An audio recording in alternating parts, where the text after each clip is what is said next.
Caleb. Hey, this is Lukey. Hey, what's going on, man? How you doing, man? Oh, not too bad, man. Not too bad. Yeah, I've kind of always wanted to talk to you, man, because you're kind of like the fighter I cover where I'm from. I live in Northern California. I'm actually friends with Stan Martinook, who just fought on a card Oh, with you. yeah. I just talked to him last weekend. Yeah. That's one of my guys out here, and you remind me of like a fighter I typically cover where I'm from, like a regional guy that's a very good fighter that I feel like the rest of the world doesn't understand. So I've always wanted to talk to you because I see a lot of similarities between a lot of guys that I hang out with and you. Cool, man. Sounds good to me. So I gotta ask you a question: did you go to the University of Minnesota? Yeah. I graduated in 2006. So how do you transition from a college degree to pro boxer? Good question. I when I was at the U of M, I was an amateur boxer, and I was just kind of doing it for fun, and I never really wanted to turn pro. I was just gonna get my degree and try to get a job and go that route, but I wasn't ready to be done yet, and wanted to keep on boxing, and just eventually turned pro, and 30 something fights later, here I am. Yeah, no, you're having a very good career. You know, you're one of the people that will be remembered, for one way or another. I gotta ask you, you fought, I think a week ago, Darnell Boone, who literally is probably the worst person to fight on earth because he's got the worst record probably imaginable for a guy that's beat a bunch of really good people. How was that? He's kind of like a cult hero in boxing these days. He can fight, man. He actually, the fight that we had this past weekend, it was actually an exhibition. It doesn't like count on my record or his record, because my original opponent pulled out. I think something was wrong medically. Like the week of the fight, I think Monday, before the fight on Saturday, and they found a replacement for him, and the replacement guy just didn't show up. He was supposed to catch a flight to Minneapolis from, I think he lived in D.C. or Maryland or something like that. He was supposed to catch a flight on Wednesday night to weigh in on Friday morning, and he just didn't show up for his flight, and his manager and my promoter couldn't get a hold of him, so they were kind of stuck between a rock and a hard place, trying to find a guy last minute for me to fight, and they couldn't. And so my promoter just called up Darnell and wanted to know if he'd come out and just do an exhibition, just to put a show on for the fans, because everybody had bought their tickets to see me. It was my first hometown fight in like 3 years, so I didn't want to disappoint and not put on a show at all, for everybody that paid for their seats. Yeah, I mean, that just seems like a weird circumstance where you're at this point, you're trying to get some wins on your record so you can get a bigger fight. You've had 3 kind of big fights, and I'd imagine that what keeps you going is you want to get to the mountaintop and you want to win one of those big fights with a big payday. And then how does an exhibition match kind of fit in? Because, I mean, at least you get to fight, but does it kind of also feel like, well, this doesn't count on my record? Yeah, it was tough, man. Normally I wouldn't have even went through with it. If I would have been fighting on the road, not in my hometown, I wouldn't have done it. But like I said, I knew that a ton of my family and friends had already bought tickets, and I just didn't want to disappoint them by not fighting and not putting on a show for them. But it kind of sucks, man. I mean, obviously you fight to improve your ranking, improve your standing, and a fight like that locally, I mean, I'm not getting paid a lot of money. It's not on TV, and it's normally it wouldn't have been worth it for me to even think about doing an exhibition, because there's always a chance you can get hurt in a fight, and if it doesn't count for your record, then what's the point, But I just didn't want to disappoint my fans and leave everybody hanging who had paid for their tickets and wanted to come out and see me. Yeah, so I'm kind of a selfish person, so I'm going to equate that back to myself because I heard something and I want to just say it back to you to see if I'm under, because someone wanted me to take an amateur boxing fight with another person, and I said Mm-hmm. unless it's like going to be like a really awesome crowd, I don't want to do it because no one's going to pay my medicals. So what Yeah, happens? yeah. What happens if I break my hand? I know I'm going to win the fight because I'm a macho dude. I'm going to work harder than the other guy. But what happens if I have like 20 grand in medicals after the fight and everyone's like, "Oh, great fight." Well, not great fight for me. I got to cover the medicals.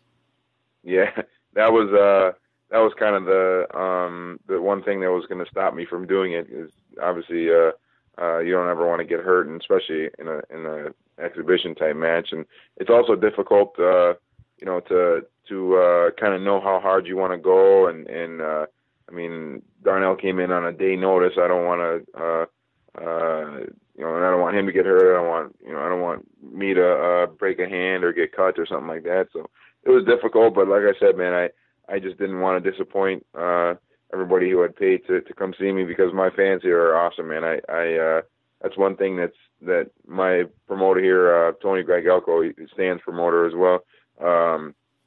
He's done such a great job building my career here, and it's kind of I'm kind of in a different spot than a lot of the people, especially like the premier boxing guys. Like there's been a lot of talk lately where they're not fighting as much and not you know not able to stay active and stay sharp. And my promoter here in town is able to get me fights basically whenever I want, you know, and even though they're smaller, you know, I still get to stay sharp and still get to stay active. And my fans here have always supported me and you know just came out, and I think there was like 1,200 people at the fight on Saturday, and that's I think pretty much capacity for just a small show. And we've had crowds of 5,000, 4,000 people for most of my fights here in Minnesota. So it's just I got a loyal fan base, and I just didn't want to disappoint them. No, I hear you, and I think that that's a very interesting point you bring up because I always talk to people about how ring time matters so much. Yeah, like absolutely, man. if you're not, like, I don't care if you're the best fighter in the world. Like, I think Demetrius Andrade is one of the best fighters in the world. If he's out of the ring for a year, I think a guy that has halfway the skill might have a chance against him just because ring time's that important to me.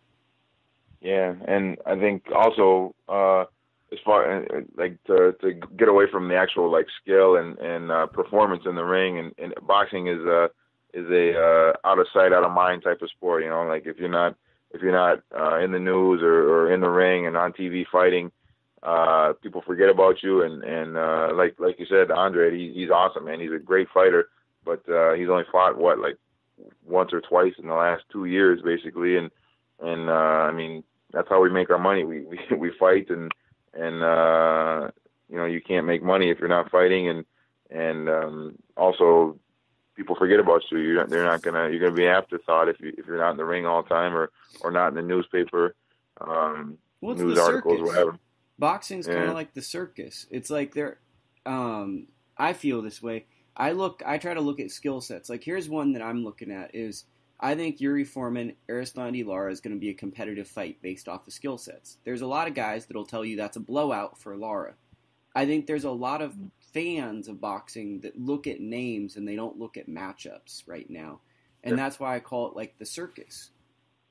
Mm. Yeah, I think I mean, on paper, Lara should beat him. Obviously, he's been far more active. I don't think Foreman's fought in a while. I think he had been promoting the last few years and kind of stepped away from the actual competing part of boxing. But I mean, he can box, man. He's always been a good boxer. He's always been a technical fighter and quick, you know, a quick kind of slick guy. And that's kind of the same type of fighter that Lara is, and he's not going to blow anybody out, really. He takes his time and boxes. So I mean, I could see it being a decent fight.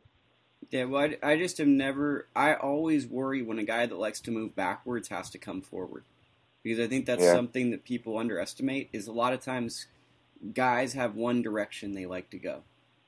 Yeah. But speaking of your fights, you've had fights obviously with Darrell, Jacobs. and Jermaine Taylor. None of them really went your way, but what did you learn from being on like these really big cards? It's always a great experience to be be a part of a big card like that, and even though I lost, you learn from it. A lot of times you learn more from your losses than you do from victory, because you have to kind of take a step back and figure out what went wrong and how you're going to change that, and adjust and move forward accordingly. But I learned a lot, man, especially from the Jermaine Taylor fight. That was kind of my first big fight, and I just you basically just learn what it takes to compete against the best, and you have to make adjustments in your training, make adjustments in your daily life, like nutrition and all that stuff, in order to compete with those guys, because they're the best. And once you get in there with it, you realize what you're gonna have to do to stay with them. Yeah, I was just gonna ask, was like, because I've been going to these bigger fights for a little bit now, but I have funny stories about not knowing how to get in the building and stuff. When you got to one of these bigger shows where they're in bigger buildings, was there any like weird moments for you, like where you found yourself trying to go to the locker room and you ended up in like a fire room or the boiler room or something? No. I mean, I obviously I had never been on the stage like that where it's on TV and it's against that quality of fighter. But like I said, man, a lot of the fights we've had here in Minnesota, I fought at the Target Center where the Timberwolves play. That was my pro debut, was at the Target Center, and there was like 6,000 people there, and I fought at the Target Center twice, where there's been thousands of people there. The Convention Center on ESPN, I fought in Minneapolis. Had probably like 4,000 people there. So Donovan George, right? You fought him there? Yeah. That was a really good. Would you say that's your best performance? I think so. He was favored to win like 4-1 odds or 4.5-1 odds in Vegas, and he was kind of on the cusp of a big fight with Chavez, I think, is who they were trying to match him up with. And I mean, I fought really well that night, and kind of beat him to the punch, and got him out of there, I think, in the 6th round. So that was probably my best win. Yeah, because one thing I'm gathering from you, there's a fighter by where I live named Jose Ramirez, and he fights in like a town called Fresno, which I assume might be similar to where you're at in Minnesota, and he'll fill up 15,000 people in this place, and people go, oh, it's Fresno, it's not cool. Well, 15,000 people for any boxing fight is pretty cool. You know what I mean? Even if that's $1 a ticket, that's a lot of money. Yeah, exactly. That's huge. That's we haven't had any that are that big here in Minneapolis, but obviously in California, there's a little bit bigger demand for boxing. But yeah, man, if you can put 5,000 people in an arena, that's pretty good, because you see some of these big shows on HBO and Showtime and everything, and you can see the crowd is just dead in there. I mean, and those are world known fighters, and it's tough to sell tickets this day and age with TV and with live streaming and all that stuff. So if you got a kid that can then put asses in the seats, that's every promoter's dream. Do you think part of the problem is, like, as boxing, people that are at the highest level are getting away from their hometown? Like, it's like if you're like really signed to a big promoter, people just kind of let it be in the promoter's hands, and they don't really fight to be like, I want to fight in Florida or I want to fight in Ohio. They don't really cultivate their organic fan base. I think so. I think that's really important for fighters, especially like we were just talking about when I fought on the biggest stage and came up short. A lot of guys, when they do come up short, they don't have anywhere to go because they can't sell tickets, and they don't have like a hometown where they can go back and get a win or get a couple wins to get them confident to get back up to the highest level, because they're fighting here or there, whatever, but they're not cultivating a hometown fan base that's going to go see you no matter what. And that's where my promoter's done a good job of getting people that will come out and see me, even on a smaller fight where it's not no TV, it's not a sexy fight or anything like that. It's just people just want to come see me because they can identify with me and have been following my career my whole time. So I think that's kind of something you don't see a lot of in boxing. And well, just for instance,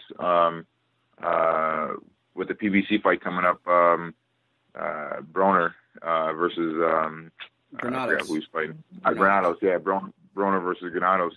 That fight's going to be in Cincinnati, where Broner's from, and Al Heyman's done a great job of letting Broner fight in his hometown of Cincinnati. I think he's been there 4 or 5 times for big shows, and they sell it out. 10,000, 12,000 people, and it's a live crowd. It ain't a sterile crowd. You're not giving away free tickets to everybody. It's that's the way it should be. Yeah, it's I don't know. I'm a fan of the sport first and foremost, so I just like seeing vibrant arenas. So that's why I talk about this. Absolutely. What's kind of your end game? Do you feel like right now you've learned from your mistakes at the top level? I don't want to say maybe you rushed to the top, or maybe you didn't quite understand what the next level of fighter was, and now you have a clear picture of that. So when you take your step up at this point in your career, you wanna get a win and stay on television for a little bit. Is that kind of what you're thinking? Yeah, I mean, obviously the goal for any fighter is to get to the highest level and make money and be successful, and that's what I want to do. I mean, I got a few more. I'm 33. I got a few more years left in me, fighting at the level that I want to compete at. So yeah, I'd love to get back to a big fight and get a win and maybe fight for a title again one day.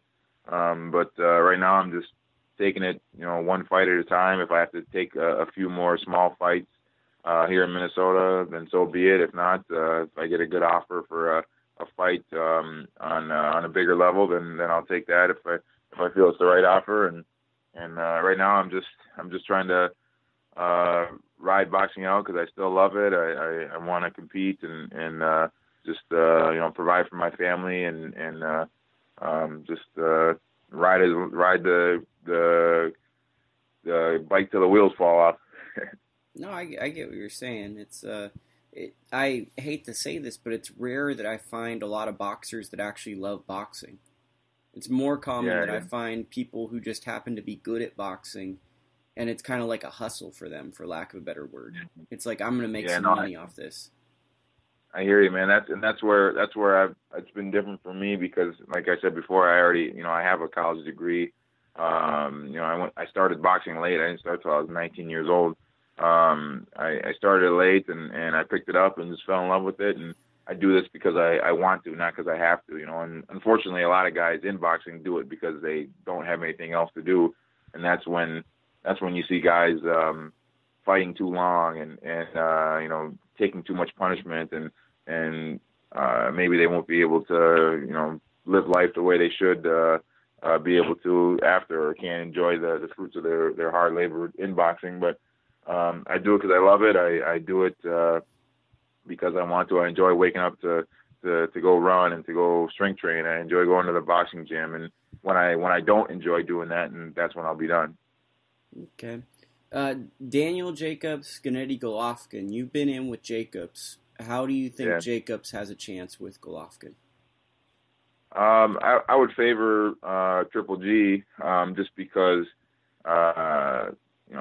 he's been impressive as hell, man. It's hard not to favor him the way he's been knocking people out and just kind of steamrolling everybody he's in front of. But Jacobs, I mean, he's a live dog, man. I think a lot of people think that Triple G is going to blow him out of the water, and because of that loss he had to Pirog a long time ago, and that may be the case. But I think Jacobs has a good shot. He's quick. He can punch. He won't be able to. Triple G won't be able to take shots like he has been in the last couple of fights. I think Kell Brook hit him a lot, and I forgot who else did, but he won't be able to take those shots from Jacobs like he did from those other guys, because Jacobs can really crack. And and he's real quick, and he's got skills, man. So anybody that's got pop and got boxing skills got a chance to beat anybody. Yeah, no, I hear you. I also like that Parag is like a really, really good fighter, and people discredit someone for losing to a guy that I think would have beat most people. And it's like, you lost to a really good fighter. He was on track to be basically what Triple G is. I mean, he was knocking people out. I think he had a back injury that kind of derailed his career, but he's a good fighter. It's no shame to get beat by a guy like that. I mean, he got knocked out by him pretty bad, but he hopefully he learned from it, like we talked about before, learned from that loss and made some adjustments, and I think it'll be a good fight. It's the two top middleweights. It's tough to complain about a fight with the two fighters in a weight class going against each other. Yeah, fun fact about Parag, he's now a Russian actor. Really? Yeah, he's an actor. Pretty funny. Very last thing. He's probably making more money than he did boxing. Well, you don't know. I mean, I think that I don't know how Russia pays people. I know it's a dictatorship, so who knows how that money gets distributed? But probably, boxing is a dictatorship too. Yeah, basically. What's it called? Very last, before you shout out your social media, and thank you for all this time, man. You're just a good dude. What's one thing that, like, when you do a boxing interview that you've always wanted to talk about that people never ask you about, but you're really into right now? It doesn't even have to be boxing. What's something you're really into right now? I don't know, man.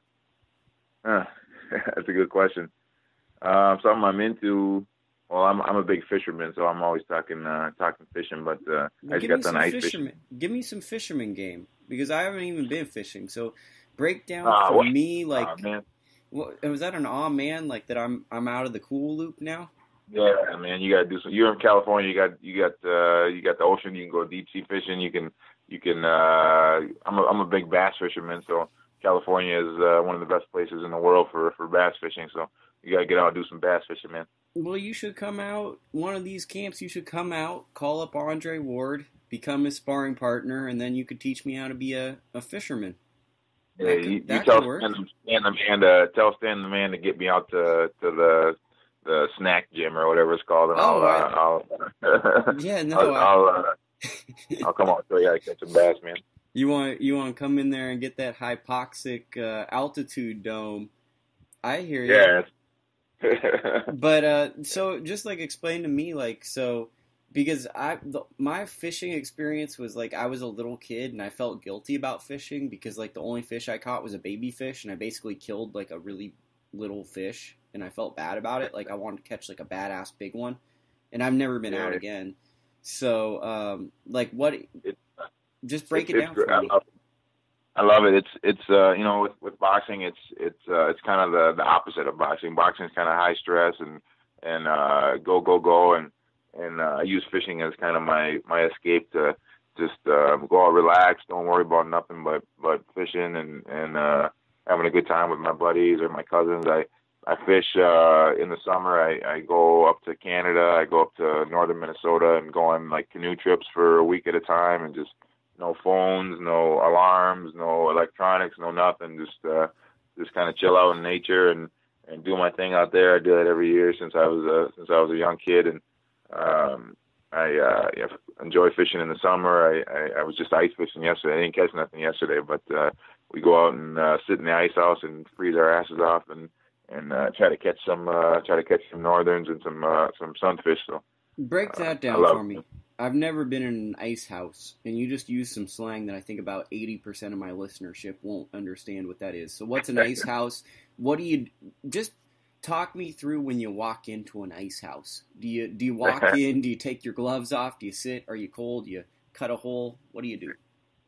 So for all the California listeners, we're crazy up here in Minnesota, and we wait for the ice to freeze, and we go out and fish on the ice. And basically, some people go out and fish. They'll go out and just drill a hole in the ice and fish outside. But my cousins have it's a permanent ice house, so they just put it out there when the ice gets thick enough, and there's like a stove and a heater, and We go out there and drill holes in the ice. Right now it's about 14 inches thick, so it's pretty safe. There's no way it's gonna fall. No way you're gonna fall through. But we drill holes and just fish, man. Just we use minnows and little worms and try to catch little sunfish and northern pike are bigger ones. We try to catch those with minnows. Go out there, play cards, drink a few brews, have some good food, and just fellowship, man. Just chill and talk and do whatever. My brother, but you're a boxer. You're not supposed to be indulging in. only after the fights, man. I can't. I just fought last week, and I get a week to chill, man. Okay, I was just saying. And I take it you're probably a pretty good cook too, if you're a fisherman. Yeah, you have to be, man. Just being a boxer, I mean, you have to cook pretty healthy, and so me and my girlfriend are both pretty decent in the kitchen. So, yeah, as far as fish goes, man, I've been frying up fish since I was a little kid, so I can fry up fish with the best of them. Give me one recipe because it's a rainy day here. I'm gonna go to the store pretty soon, and I'm gonna buy fish. What's a good fish recipe for me to make this evening? Fish. You can't go wrong with just fried fish, man. You just gotta get some corn oil and get it in a pan, get it hot, and get fish fillet. Put it. Let's see. You can put some cornmeal on there, flour. Get the breading on there, and then just season it with whatever you want, man. Just fry it in the oil. Not the healthiest thing to eat for a boxer, but they taste good. That's for damn sure. Okay, yeah. I'm trying to get my body fat a little bit on the lower side, so maybe I'll do a healthy remix of it. Then you gotta bake it, man. Get some. You can get some tilapia or cod or something like that, and put some buckwheat on it. Just put some lemon on there, or cut up a piece of lemon and put it on top. Squeeze some lemon juice on there. Put some dill on there, and salt and pepper, man. That's it. I think, honestly, with you, I gotta say, my big trick to losing weight is just cutting out all salt. Like, drink more water and cut out salt. That's like my little trick. That's when I'm cutting water weight for a weigh-in. Yeah, that's important to drink as much water as you can, basically, and cut out sodium because that kind of makes you retain water. But for me, it's just eat healthy and exercise. A lot of fighters don't. Like, I have a nutritionist, and that's really improved my game as far as being able to eat more food and healthier food, because a lot of fighters kind of eat bad, don't eat enough. Yeah, well, not that they eat bad, but they don't eat enough. Like they'll like starve themselves, and that's before I hired the nutritionist, I was probably eating 1,200 calories a day, and that's not enough if you're working out twice a day. And now I eat twice that much, and I still lose weight. So it's just about eating the right foods and eating foods at the right time.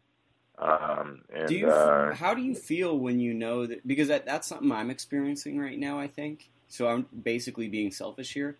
But how do you feel when you're under-fueled in your body and you're working out? Like, how do you discern it now that you've been...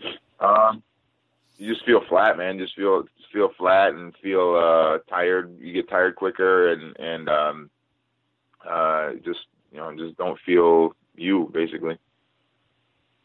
Yeah, okay, well that makes sense, because I experienced that yesterday, and I'm on this whole healthy wave, and I'm like, bro, I'm just not eating enough.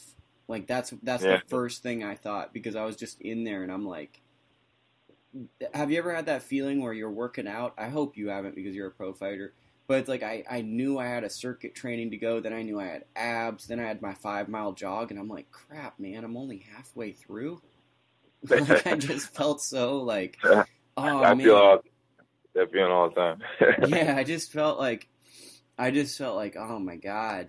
But like, it's one of those things where you can't make excuses. You got to get through it. But it just was like, oh my God, man, I just don't got it today. But I hear you. Yeah. So you're a real cool dude, man. Maybe one of these times I'll try to go with Stan or something. with him out there. I've always really respected what you do, though.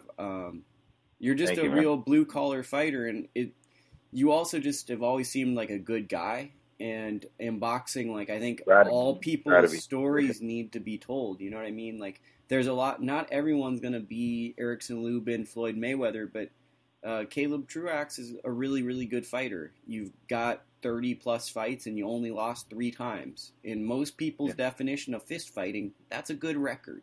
You know what I mean? And most people, if you only lose a fist fight 3 times in a sanctioned bout, that's not a bad record.